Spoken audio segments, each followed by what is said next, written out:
yung ilan nga ho dyan, ilang vlogger ho dyan, salita na salita, tira ng tira sa gobyerno, lalo na po yung isa dyan sa Amerika na babae. Nakapangasawa siguro ng mayaman na AFAM. AFAM. Napakaswerte mo, Ining. Bira ng bira eh. Napakaswerte mo, mamahalin pa yung mga antipara mo. Oh, Diyos ko po. Dapat magpasalamat ka na sa Panginoon Diyos na mayaman ang AFAM mo. Hindi ka kailangang magbanat ng buto.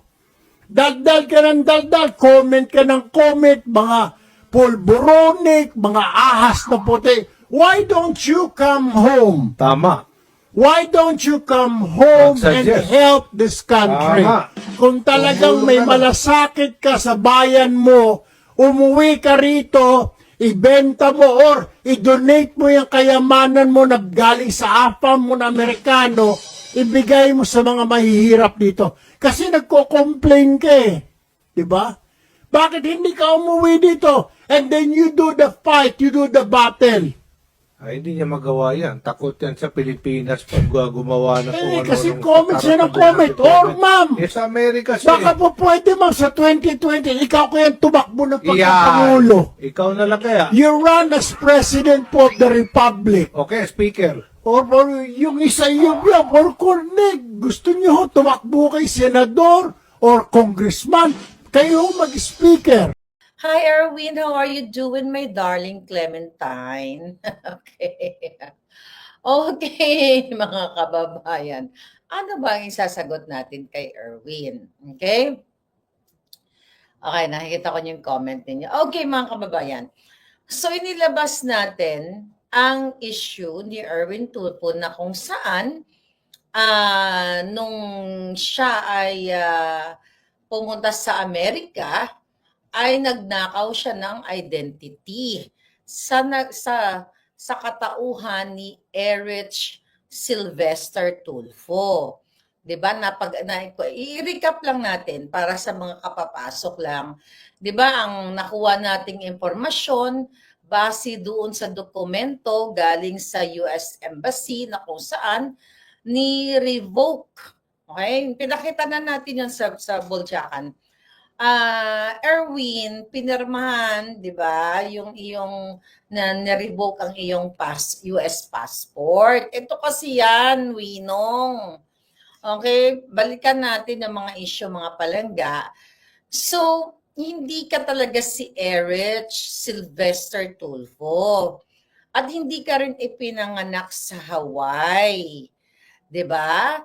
Kasi, you know, ang umamin ka doon sa dokumento na yon na ikaw ay ipinanganak sa Leyte. Yan ang katotohanan. So ngayon ang issue dito, mga palangga, yun nga, ang kanyang US passport ay ni-revoke nga noong 2021. So napag-usapan na natin yan, ni-revoke 1991, mayroon siyang US passport. 2021, nag-renew siya kasi every 10 years. 2011, nag-renew siya. 2021, na-renew niya. Then, na-revoke ng US Embassy. Alright? Diyan sa Pilipinas. Actually, hawak pa natin yung mga US passport number dito. So, hindi na lang natin syempre babanggitin pati pati Social Security mo.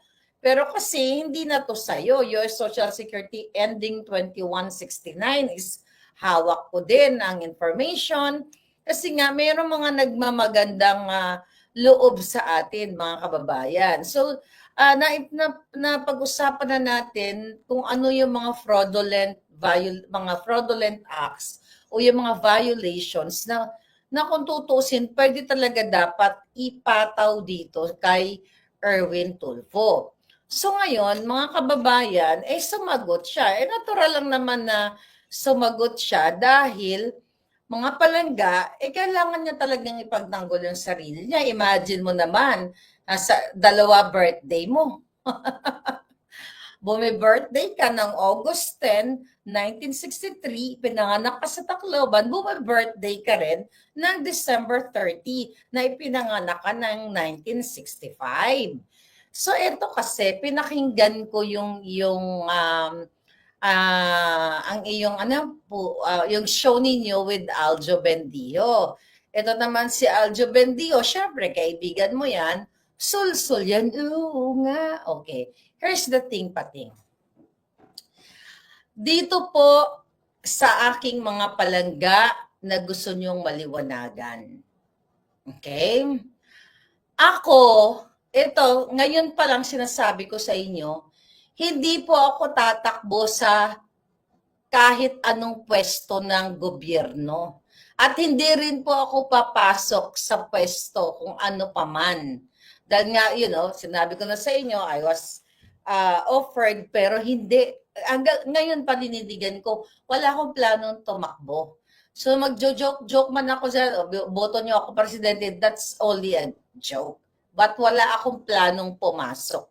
Dahil sa 2028, ang papasok si Inday, o baka nga, maya-maya may presidente na kayong bago. Pero ito, gusto kong sagutin si Erwin. Una, Erwin, wala naman akong galit sa'yo. Wala akong personal na galit sa'yo dahil meron naman tayong pinagsamahan sa Facebook sa mga comment. Naging pinupuri-puri mo pa ako noon. The same thing, may message pa tayo nung Duterte time, di ba? Dahil syempre sinusuporta natin si Pangulong Duterte.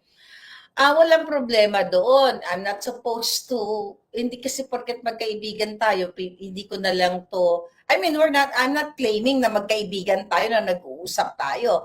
Yung mga comment lang, you look so gorgeous, chucho, mga ganyan. Alam yan ng mga followers ko. So, eto pa, napag-alaman ko kasi, Winong, na kaya hindi ka inappoint ni Pangulong Duterte dahil sa issue mo na identity theft. Okay? Yun yung issue. Pero napanood ko kasi, sabi ni Rene Bondoc, Erwin Tulfo is a threat to national security. Sabi niya. Pero kasi mga kapalangga, nag-uusap sila ni Aljo Bendio. I will try my best na bait-baitan ngayon. Kinukwento mo kasi, umaapila ka sa puso ng taong bayan.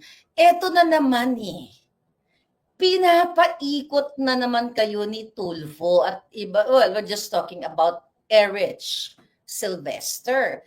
Ang kinukwento mo na galing ka sa mahirap na pamilya, yung tatay mo is nasa military, di ba? Parang alam ko nga, ang yabang nyo noon na yung tatay niya from military, you're this, you're that.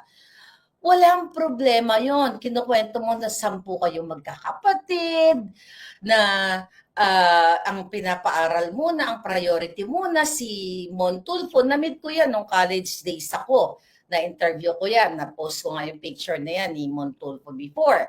When I was like, I'm still bubbly. Yung alindog ko kumakabog-kabog. But anyway, okay yung kwento mo na nagsumikap ka, chuchu, yung kapatid mo, sila muna pinag-aral dahil mahirap, ikaw tumigil ka, nagtrabaho ka. Kung ganyan ang kwentong buhay, ang dami ko niyan. Okay?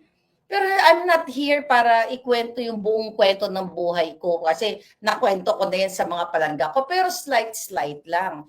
You talk about being working student. Working student din ako. You talk about nakabuntis ka nung college. Ako din nabuntis nung college. Tapos sinasabi mo na may nagsabi na ipapalaglag, ganito, na panindigan mo. Ako pinanindigan ko din, nabuntis ako ng bata ako ng bonggang-bongga. Kaya nga lola na ako Okay yun. Okay? I admire you sa mga ganyang dramatization. 101, 102, 103. Na 10 kami magkakapatid, ganyan-ganyan sinasabi mo. Kasi yung nanay mo may sakit, Kasi ang title ng vlog ninyo or ng show ninyo is, eto na, magsasalita ka na.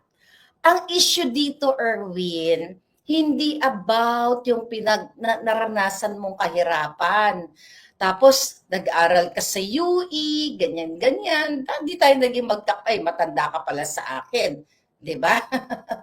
Halos pareho tayong, alam mo yung mga OFW, halos pare-pareho naman ang kwento ng buhay yan.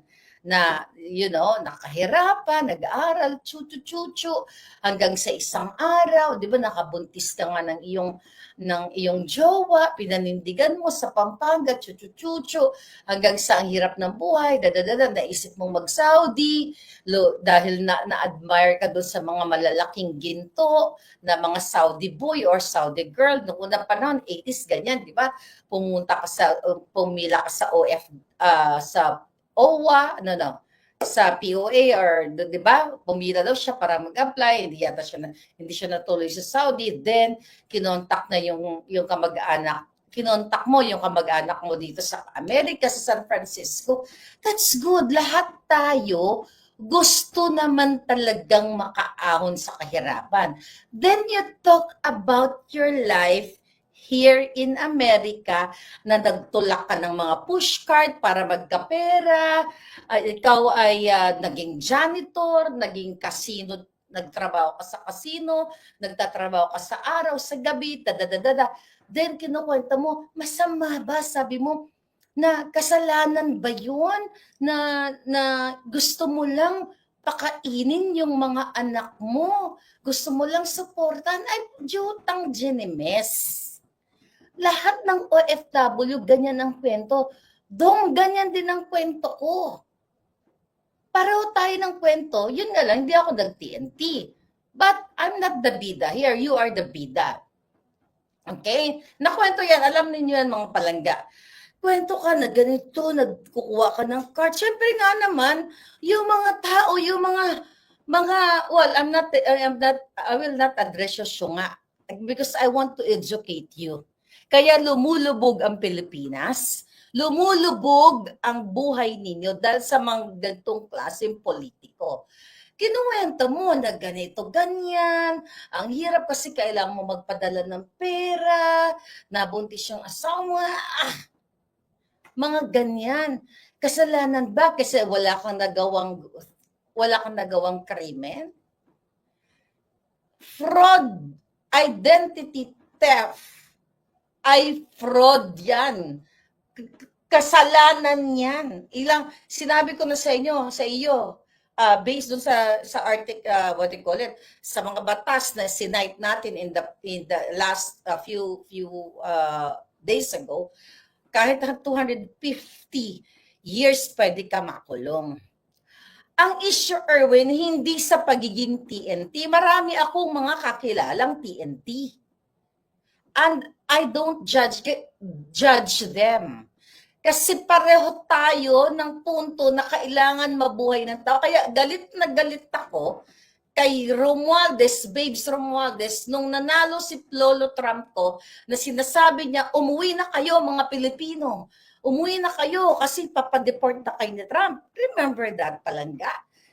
Dahil naniniwala ako na hindi yung mga nag-TNT, whether Pilipino or ano man ang lahi mo, you want to stay kasi wala kang babalikan sa Pilipinas.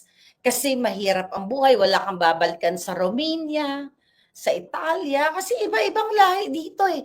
But the point, Erwin, sa mga follower ni Erwin Tulfo, ito kasi kadyutahan at nililin lang kayo. Nag-fast forward sa kwento niya. Hindi mo sinagot paano mo ninakaw ang identity ni Sylvester Stallone. No, ni Rich Sylvester. Yun eh. Paano mo ninakaw yung identity niya? Paano ka nakapasok doon sa military na sinasabi ko? Kasi nag-fast forward ka na eh. Sa kinuwento mo muna, paghihirap. Tapos, may mga pagkakataon na nag-uusap kayo mga Pilipino na, may trabaho ba dyan? Ganon din ako, mga hitan. Di ba? Alam niyo yung story ko, yung mga palangga ko, mga ganyan. nambubudol ka eh. Ginagago mo yung Pilipino. Hindi na tanga tong mga palangga ko. Kaya yung mga palangga dito, gumising kayo. Ang problema sa iyo, Erwin, naging gahaman ka. Naging greedy ka. Kung hindi ka nag-ambisyon, hindi ka na nga nabuking ng panahon ni Duterte. Kasi hindi ka binigyan ng pwesto. Dahil alam ng Duterte administration na Amerikano ka. Kasi 2021 lang ni-revoke ng US government ang iyong pasaporte. Ang question doon, wala tayong problema doon, Erwin, na nagtrabaho ka, kaluoy man si Erwin, $5 per hour, dahil TNT, $3 na lang. Ganon din ako. I was a student, di ba? Nag-student visa and everything. Tapos, ang per hour noon is $10, 8 lang natatanggap ko, kasi ganito, ganyan, student pa, we're just waiting for da-da-da-da. Halos pareho ang kwento ng mga nandito sa Amerika. Mag-agree kayo dyan. Ang issue dito ay hindi TNT. Ang issue dito yung identity theft. Ang pagnanakaw mo based on that documents na pinresent ko na sino si Sylvester, si Erich Sylvester. Okay na yung TNT na nakakuha ka ng papel mo dahil later on nakapag-asawa ka, wala tayong issue dyan. O later mayroon palang nag-sponsor sa'yo na kumpanya o ganyan, wala tayong problema dyan kung from TNT kasi I know a lot of people.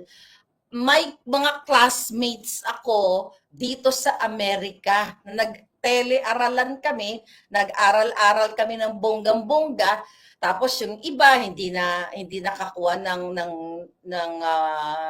ang tawag dito, employer, iba-iba. I will tell you, Erwin, dahil somehow, 'di ba, nakapag-work ako, hindi naman ganoon katagal sa law office na kung saan nag-aayos ng immigration papers. Ako mismo kaya ko kaya kong ayusin yan. Alam mo, yan nga ang gusto ko sa business. Business kung kaya ko lang yung consultancy at pag-aayos ng mga papel-papel, like yung mga petition ninyo dyan sa Pilipinas, I can do that, but I don't have time. So, alam ko yung mga kadyutahan, pero Erwin kasi, wag mong lokohin yung sarili mo. Kung nirarespeto mo yung nanay mo na sinasabi mo, namatay na yung nanay mo, di ba? Nasabi ng nanay mo, gumawa ka ng mabuti. Gumawa ka this time ng kabutihan para sa Pilipino. Huwag mo kaming budulin. Walang problema kung nag-TNT ka, although mga kapalangga, hindi lang si Erwin Tulfo ang nag-TNT. Millions na mga TNT dito sa Amerika, hindi lang po Pilipino, iba't ibang lahi. Balay mo, swertihin nga kayo, baka si Trump, etos lang, yung pala, mag-amnesty siya, patawarin niya lahat ng mga TNT. Kasi nangyari yan nung 80s. Kaso lang, hindi ka nakasali doon, Erwin. Ba't hindi ka nakasali doon sa ano na yon, sa, I think, hindi ako nagkakamali, 86, I'm not sure, you comment. Kailan ang huling nag-amnesty ang Amerika sa mga undocumented? 80s yun, but it just so happened naging Erich Sylvester ka na, kaya you don't need amnesty. So ito ang chika bumbum. Erwin, wag mong budulin ang Pilipino. May nalabag kang batas. At wag mo akong pigilan. Nasasabihin, ikaw, yung malaking salamin dyan. sabi ni Winong, yung ano dyan, yung babae dyan na malaking salamin sa Amerika, na ganyan-ganyan, o ng mga, na baka nakapangasawa ng AFAM. May ganon. So, ano na lang ang tingin mo dito sa mga palangga ko talagang nakapangasawa ng AFAM? oh, yung no, maswerte ka, may pera, ganon. Diba? Sana totoo, ano, na mayaman ang asawa kong apam. Akala ko ba napatay ko na yung asawa ko? O, di ba? May mga ganon silang, may mga nilabas si Lisa. Akala ko ba napatay ko na yung asawa ko? Tapos ngayon may asawa na naman akong apam. Anong kadyutahan yan? At mayaman. Alam mo, wish ko talaga yan. Meron bang apam dito na nakikinig sa akin? Ngayon, Erwin, tapos sasabihin mo, oh, umuwi ka na lang dito para tumakbo ka ng presidente, pati si Aljo Bendio. Ganon ba talaga kabobo at kababaw yung mga utak ninyo? Yung mga fallacy nyo sa buhay ninyo? Mga kadyutahan? Nililigaw nyo Pilipino. Karapatan ko bilang isang ipinanganak sa Pilipinas na nagpapadala ng remittance ng accountability from you kasi inappoint ka.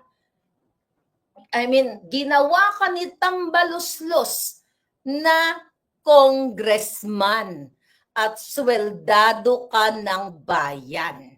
Mga kababayan, yung nagtapalo kay Erwin, na kesyo sinisiraan lang namin siya, may mga binanggit pa siyang I think na ano daw, sino yung ibig niya sabihin na reporter na taga Davao? Was it sino yon? But anyway, dapat daw wag na lang daw tayo mag-comment. Matumulong na lang daw kayo kasi yan yung babaeng yan, yung malaki ang salamin, ganyan. Ano, nagsalta laban sa administrasyon. Jutang ginina, tanginan niyang mga bangag na yan. Bakit? Okay, sino to? Dali, tingnan natin. Okay, sandali lang. Dali, baka may incoming tayo, baka baka importante. Dali palangga. Baka importante i-touch.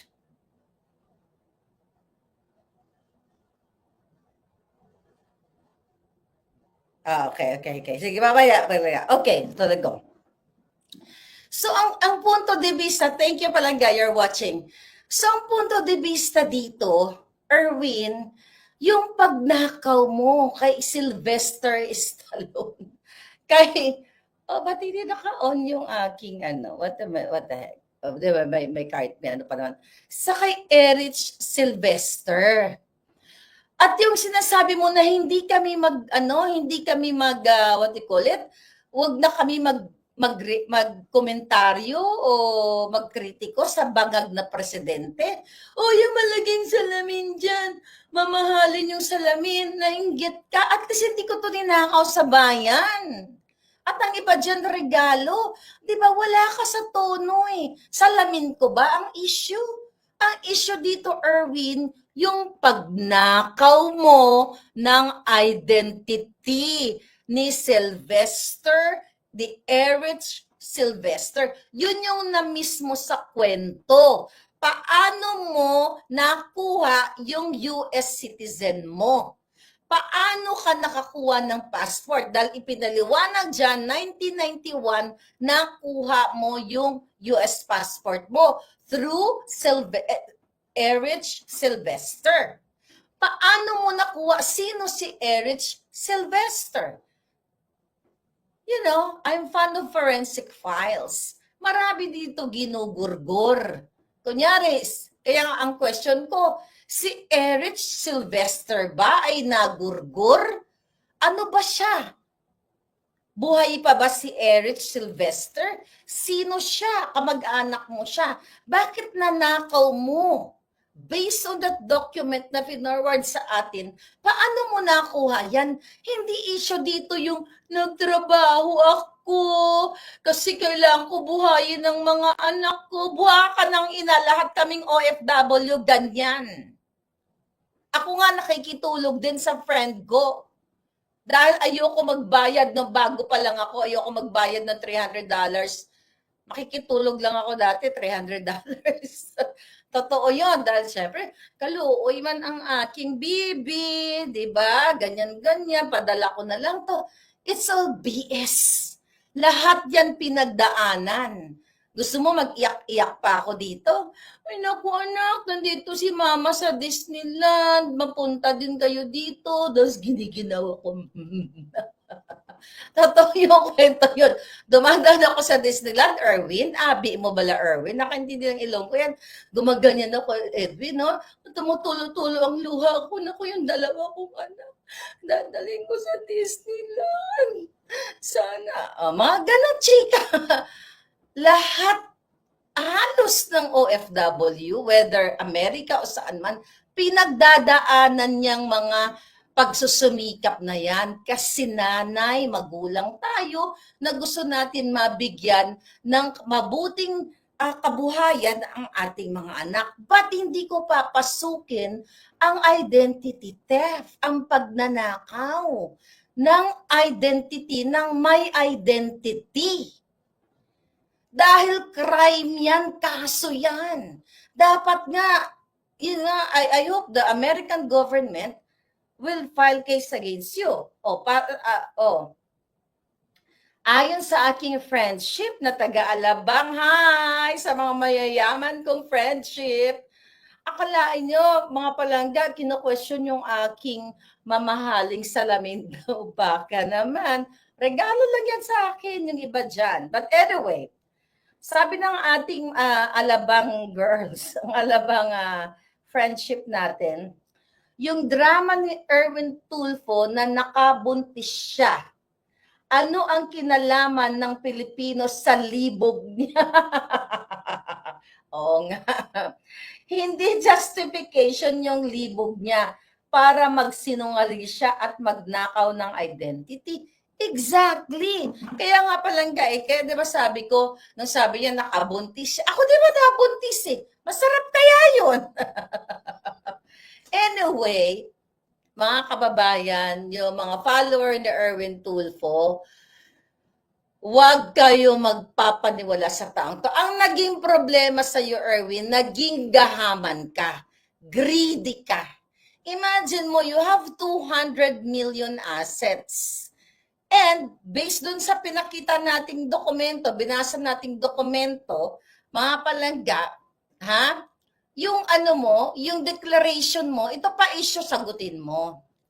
Kasi may record ang Kongreso ng ng iyong personal data sheet. Okay? May record ang gobyerno, ang Kongreso na ang dineclare mo for those years, 4 million pesos lang na iyong income. How come na nagkaroon ka ng 200 million assets o kayamanan? Saludo ako sa iyo na at least yung anak mo binuhay mo. 'Di ba? Hindi na pariwara, okay 'yun. Pero hindi yan, girl, hindi yan ang issue. Ang issue, paano mo, maikulalya na ako, ninakaw ang identity ni Erich Sylvester. At sagutin mo ang mga issue dahil according to the US Constitution, I wish kabisado. Ang sarap siguro magsalita, no? Pag alam mo kabisado yung mga constitution kasi I don't have that. Katulad yan, Erwin. Ako gusto ko talagang maging abogado nung panahon nung bata, nung nag-aaral ako, yung, prilo yung ano ko, first course ko communication. Pero wala kaming pira. Kaluoy man si Inday. Si Inday Martica, wala din akong pera, nagpo-promissory note din ako, hindi rin ako makapag-exam, nag-working student ako para makaahon sa kahirapan. But pag ako ba nag-identity theft, sasabihin ko ba sa inyo yan, ay palangga patawarin nyo na ako, mabait naman ako Kasi naghirap ako, ganyan-ganyan. Bullshit yan, Erwin. Ang issue, magnanakaw ka ng identity ni Erich Sylvester. Doon mo, hindi mo yun naipaliwanag. Puro ka emotional appeal. Nakabuntis ako ng asawa, yung anak ko, da. Ang question ko ngayon, US government, posible ba na ma-denaturalized ang kanyang mga anak? Ang sagot, hindi man ako abogado pero binasa natin yan, pwede. Depende kung paano nakuha ang citizenship. Kung nakuha ng kanyang anak ayon sa Konstitusyon ng Amerika, Constitution 1, 2, 3, 4, 5. Hindi, nabasa ko lang kanina. Okay, binasa natin. Tignan natin to. Pwedeng bawiin ang citizenship ng anak mo kung ito ay nakuha niya dahil sa what we call it, dahil let's say for example, no, like yung anak ko nung nag-US citizen kami, right there and then wala pang 16 yung anak ko, automatic yun kasi citizen eh. Pag below 16, ang in-apply lang namin, actually walang naturalization yung anak ko dahil automatic passport yun. Ganyan. Pero kay Erwin, pwede kasing paano nakuha ng bata. Kung birthright, hindi yun makukuha. Hindi na yun marirevoke ng US government kasi wala namang batas na gano'n. So kung birthright, meaning kung ipinanganak ang bata dito, yun yung ginagawa ng mga artista, di ba? Pumupunta dito, tapos iniluluwa lang kanila mga anak para magkaroon sila ng US citizen ng mga bata. But I think sa panahon ni Trump, mukhang babaguhin na yan. I'm not sure, pero narinig ko sa naulinigan ko habang nagkakapi sila, nasa dingding ako. Chika lang. So anyway, pwede kung birthright, hindi. Kung yun ay nakuha niya, let's say for example, katulad sa anak ko, tas alam ng anak ko, ay alam ng anak niya pala, alam ng anak niya, pwedeng mabawi. Depende. Pero it's a lot of work. Ganyan. So, tignan natin. Okay? Ang sabi ng ating, tignan natin. Tignan mo kalibugan mo kasi Erwin eh. Wala namang problema ang libog. Basta, lahat naman tayo may libog. Pero nasa, nasa yan? Nasa, what do you call it? Nasa oras yan. Okay, here we go. Okay? Ang sabi ng batas ng Amerika na pwedeng ma-revoke ang citizenship based on the INA 340, okay? US citizenship can be revoked if it was obtained through fraud, misrepresentation, or concealment of material facts. Sabi dito, if a parent's naturalization is found invalid due to fraud, it is as though they were never a US citizen. Ibig sabihin, depende natin, 10 yung anak niya eh. Baka yung iba ipinanganak na dito, hindi na yun mare-revoke. Kasi ayon dito, INA 320 governs automatic citizenship for children when at least one parent becomes a naturalized US citizen. If the parent's naturalization is revoked, the basis for the child's derivative citizenship no longer exists.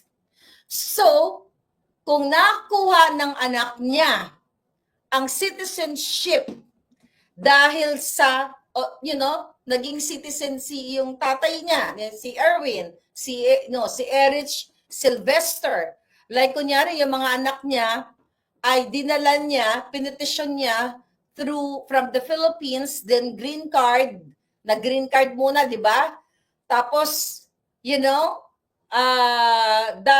dahil nga sa kanyang fraud passport and US naturalization, ang sabi doon sa batas na binasa natin, marirevoke din. Ang tanong, ilan sa mga anak ni Erwin ang ipinanganak sa Pilipinas na kinuha niya? 2, 3, 4 na pasok dito sa binasa nating batas na pwedeng i-revoke. But of course, they have to consult their lawyers, immigration lawyers. Ato basic lang sa atin, dahil naman ako lawyer, nagbabasa-basa lang naman tayo, at nang maintindihan natin yung mga possibilities. So meaning, kung mayroon siyang 4 na anak, kasi ang sabi niya, naka-jaundice siya. Diba, noong 19A, kailan ba siya naka-jaundice? Dandalibugan siya naka-jaundice. Okay lang naman maging malibog, you know? Hello? Kung may 4 siyang anak, na pinitisyon niya from the Philippines, dinala niya dito, at nakuha yung citizenship through that naturalization na ginran sa kanya ng Amerika, therefore, datapwat, subalit, ay posible na ma-revoke ito. Pero, hindi tayo ang magde-decide yan. Let the immigration decide that. Pero, posible. Pero yung sinasabi nga natin, birthright, kung pinanganak na dito yung kanyang anak, hindi na yun mababawi. Nalibugan siya noong 1980s. Sabi ni Professor, di ba? Okay? Ang problema kasi nagsisinungaling ka. Naging greedy ka. Wala naman sanang maghahalongkat ng buhay mo. Kung ikaw sana ay nakontento na dyan sa 200 million mo, magaling ka naman pala magnegosyo, papasok ka pa sa government na alam mo na tinarantado mo ang US government. It's not true na wala kang nilabag sa na batas sa Amerika. I mean, just the mere fact na inamin mo na ikaw ay TNT, paglabag yan. Diba? Unconstitutional yan palangga. Kaya hindi totoo sinabi mo na wala kang nalabag sa batas kasi ang nais ko lamang pakainin ko ang mga baby dolls. Yung 10 baby dolls ko, mga ganon. Hulaan nga kita kung anong kapalaran mo ngayong taon. Erwin. Hulaan kita. Okay? Lucky 9. Ibig sabihin, Lucky 9 ang taong bayan dahil mauudlot ang iyong mga pambubudol sa taong bayan. Itong numero na ito, lucky to para sa mga Pilipino. Siswertihin ang taong bayan. Dadami ang pera ng Pilipino kapag ikaw ay what? Kapag ikaw ay dinisqualify ng COMELEC dahil illegal ang TNT, sabi ni Annalina. O, diba? Walang mananalo sa barahan ni Maharlika. Anyway, mga palangga, budol ka, Erwin. Tapos sinasabi mo, kayo, tumulong na lang tayo. Nagtayo ako ng action center. Tangina. Hindi yan ang issue, Gorgor TV. Hindi yan ang issue. Ang issue, sagutin mo, nagnakaw ka ba? Ninakaw mo ba si Sylvester, si Erich Sylvester? Hindi, yung kwento mo, naghirap ka, nagtulak ka ng mga ganito-ganyan. Tapos, fast forward, after 10 years, bumalik ka ng Pilipinas.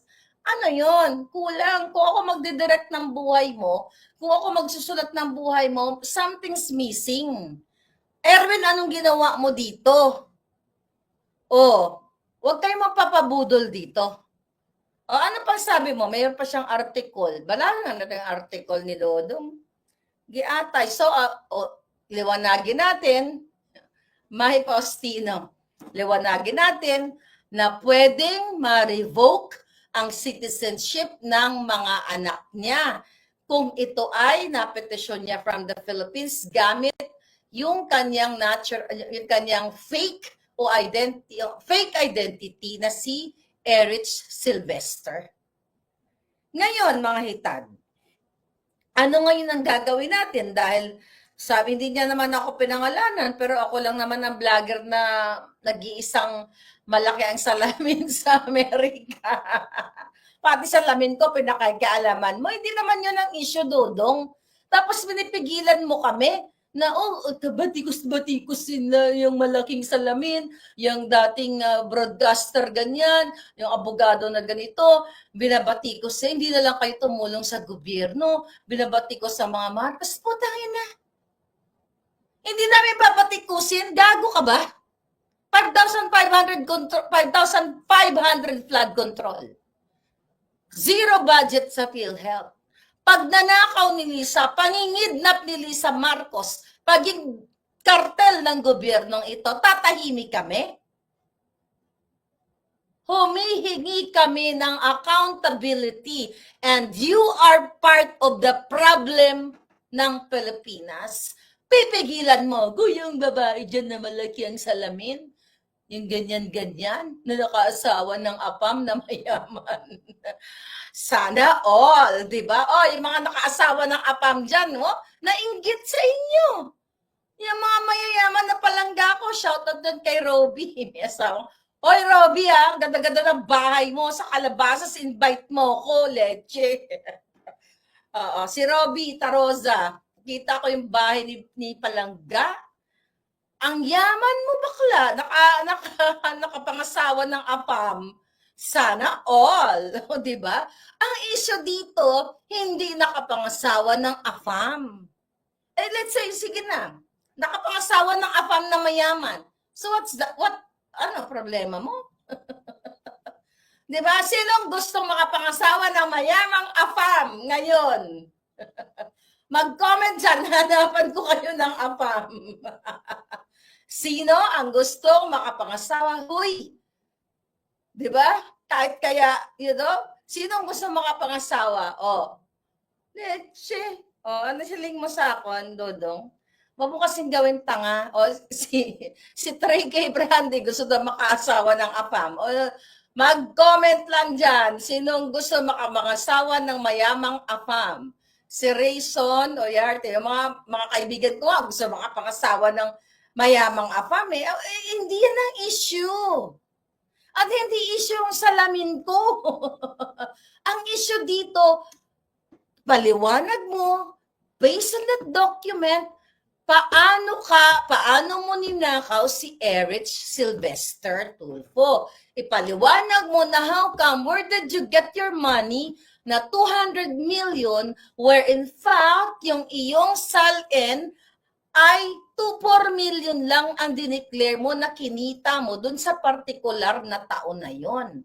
Kung kwento lang, Erwin, ng mga kahirapan dito, Diyos ko, ang mga palangga ko, kabisado nila yung mga kwento ko Yung mga paiyak-iyak kong ganyan, di ba? Madaling, kwento mo, pinalayas pa nga ako Ano sabi sa akin? Alam niyo yan, lumayas ka na dito. Ayaw namin magkanulo ng TNT. Hindi naman po ako TNT. Alala nyo, dati naiyak-iyak pa ako, hindi naman ako tita TNT, wag mo naman akong palayasin. Di ba, may ganun akong kwento, but nagsamikap ako, pero hindi yun dahilan na gumawa ka ng fraud. Tapos sasabihin mo, ay may ginawa naman ako mabuti. Pinakain ko naman yung mga anak ko, so mabuting tao ako. Ganon ba yun, Dodong? Huwag mo kaming gaguhin. Huwag mo na, may social media na ngayon. Kung radyo, TV lang pwede niyong manipulahin ang mga kwento. O si Del Bagsak, gusto makaasawa ng... I know that, darling. Kumakausap ba kayo? Kaya niyo makausapin ng si Siri? Ako, kinakausap ko yan. Dali lang. Anlak ka dyan. Teka lang. Andayang, mamaya hulaan natin si Erwin. Okay, here we go, Erwin. Ayoko masyado maging harsh sa'yo kasi kaya lang, kailangan na kasi Erwin, Dodong, alam mo, magnilay ka. Kausapin mo yung nanay mo. 'Di ba? Sabi mo yumao na. Ano pa kailangan mo dong, Erwin? May 200 million ka na. Inilagay mo kasi ang sarili mo para scrutinize ka. Public official ka eh. Kung mga ganyan-ganyan lang, ay, may breaking news ako. Sino attach? Ang reporter na nakatanggap ng Porsche ng malaking diamante at 4 million Hermes sa politiko. Ayan, problema na naman natin yan. O, paalala nyo, baka malimutan ko bago tayo magtapos. Sino attach? May showbiz tayong mamaya. Here we go, darling. Okay, tiyan mo, naka-headline na naman tayo ngayon. O, sabi ng politiko, ang dami kasi nagtag sa akin, si I am Sherwin, thank you palangga. Wag puro daldal. Erwin Tulfo dares US-based blogger to return to the Philippines to help Filipinos. Tangina, para gurugurin ako ng amo mo, si Lisa. Talaga bang pambobo ka lang, Erwin? Bakit mo ako pa uwiin? Bigyan mo ba ako ng bahay, Dudong? Wala ako bahay dyan. Kalooy naman si Inday Marlica, walang bahay. Kasi walang ninakaw. Ni bahay ng posporo, wala ako. Baka gusto mo. O sabihin mo kay Lisa Tanas, yung mga fabricated case niya na finance sa akin proxy cases, ibasura niya. Then uuwi ako. O umalis sila, uuwi ako. Papatayin ako na. Gusto mo, pagurgur ako. Yan lang naman ang, umuwi kayo dito. O ikaw, mag-ano ka, magtakbo ka ng presidenting leche. Anong kaalputan yan? Ganyan ba ang kategorya ng mga press people ngayon sa bayan natin? Ano yung jutak na yan? Pang Erich Sylvester? Pang kriminal? Ano ba yan? Teka lang. Asa naman, Dodong dito eh. Hulaan ko na kayo si Dodong. Okay. Ito, here we go. Mabida-bida na naman ang babaeng nakasalamin dito ah. House Deputy Majority Leader and ACT-CIS Party List, may ganyan-ganyan pa yung mga tulpo pag nagbigkas eh. Erwin Tulfo challenge a US-based blogger to return to the Philippines and help the Filipino people. Kailangan ba talagang umuwi ako para makatulong ako, Dudong? Tiga, patingin ko nga yung aking ano dito. Sandali lang. Yung mga hindi pa napadala ng ayuda ninyo, ha? Magantay lang kayo, papadalhan natin kayo. Yung mga natawag, kasi 3 hindi ko pa mahanap. I'm sorry pala ba, but yung 3 hindi ko pa nahanap. Teka lang, Erwin. Teka lang, kasi gusto kitang i-debunk kita eh. Kasi pinapauwi mo ako eh.